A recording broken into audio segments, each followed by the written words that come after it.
You're Daniel, aren't you? I don't deserve anyone's kindness. You don't have to die tonight. The Prodigal Son Part 4, The Fall of an Empire. Daniel walked into the company headquarters the next morning with the same confidence he had always carried. Employees stepped aside as he passed. Some greeted him politely, others simply lowered their heads. None of them knew that this would be the last normal day the company would ever have. Inside his office, Daniel admired the breathtaking view of the city. He sat behind the massive mahogany desk that had once belonged to his father. He leaned back in the leather chair and smiled. "This company is mine now," he whispered. "No one can stop me." A soft knock interrupted his thoughts. His assistant entered carrying a folder. "Mr. Williams, the bank executives have arrived." Daniel glanced at his watch. "They're early. They insisted the meeting couldn't wait." Daniel straightened his tie and confidently walked toward the executive boardroom. As the doors opened, he immediately noticed something unusual. The atmosphere felt cold. Around the table sat several bank executives, corporate attorneys, government financial auditors, outside legal advisors, senior accountants. No one smiled, no one stood to shake his hand.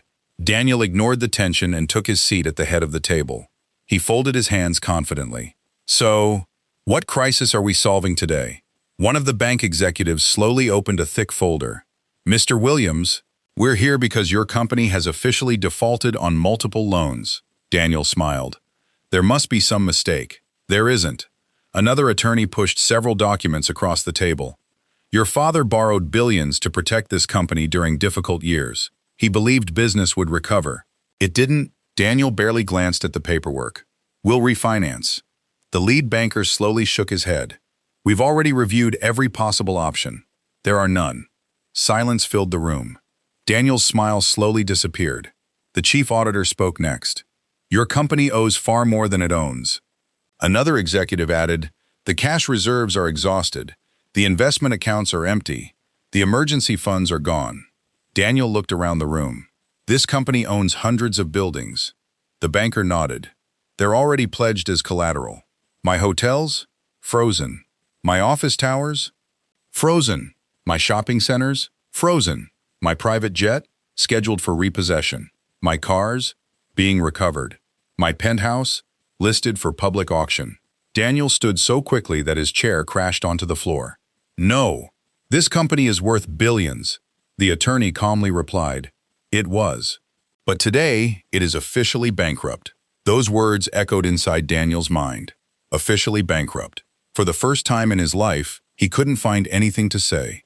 The room became painfully quiet. One by one, executives began placing resignation letters on the table. The marketing director stood first. "I've accepted another position."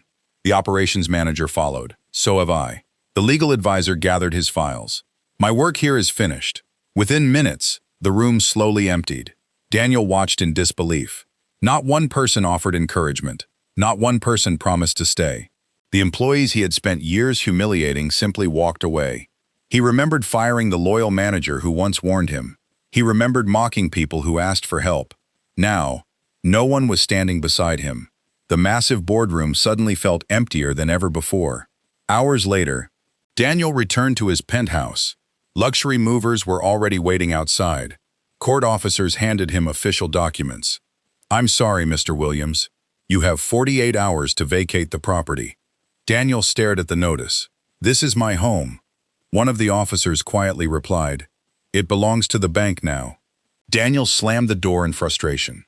He walked through every room of the penthouse. The grand piano, the expensive artwork, the custom furniture, the designer wardrobe. Soon, none of it would belong to him. He poured himself a glass of expensive whiskey. His hands shook.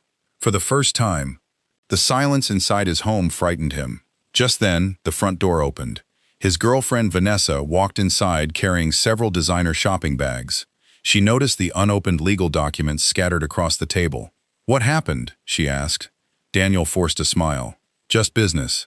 Vanessa picked up one of the court notices. As she read it, her expression changed.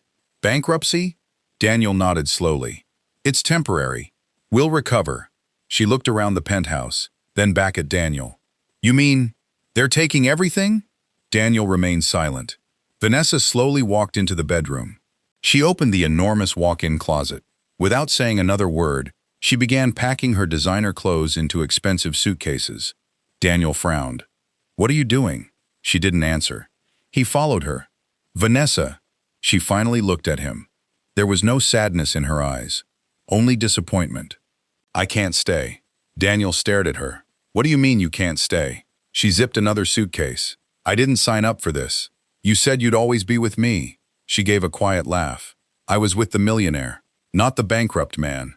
Those words struck Daniel harder than any punch. He stepped closer. "So that's all I ever was to you?" She shrugged. "I loved the lifestyle, the parties, the vacations, the private jet." She looked him directly in the eyes. "But I never loved you." Daniel felt his heart sink. Without another word, Vanessa rolled her luggage toward the front door.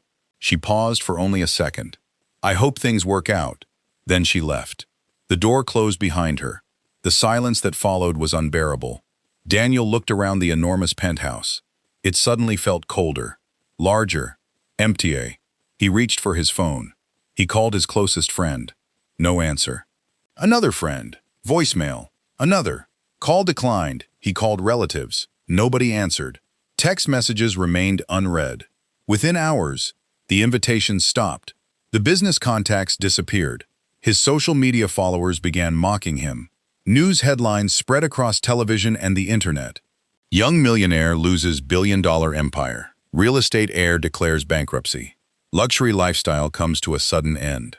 People who once begged for his attention now laughed at his downfall. Late that evening, Daniel walked into the underground garage. Only one sports car remained.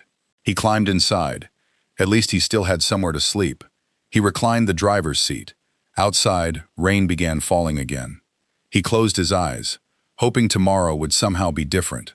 But before sunrise, bright flashing lights reflected across the windshield.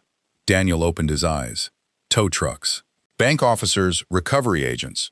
One of them knocked gently on the window. "Mr. Williams, we're here to repossess the vehicle." Daniel looked around in disbelief. "This is the only thing I have left." The officer lowered his head. "I know, but we have a court order." Slowly, Daniel stepped out of the car. He removed his watch, his wallet, a framed photograph of himself and his father. Then he watched as the last symbol of his old life was loaded onto the tow truck. The engine started. The truck pulled away. Daniel stood alone in the cold morning air. No home, no car, no money, no family, no friends. For the first time in his life, Daniel had absolutely nothing. He picked up the small duffel bag that contained everything he owned. Then he began walking. He had no destination, no plan, only the long road ahead. Little did he know, the streets were about to teach him lessons that wealth never could. To be continued.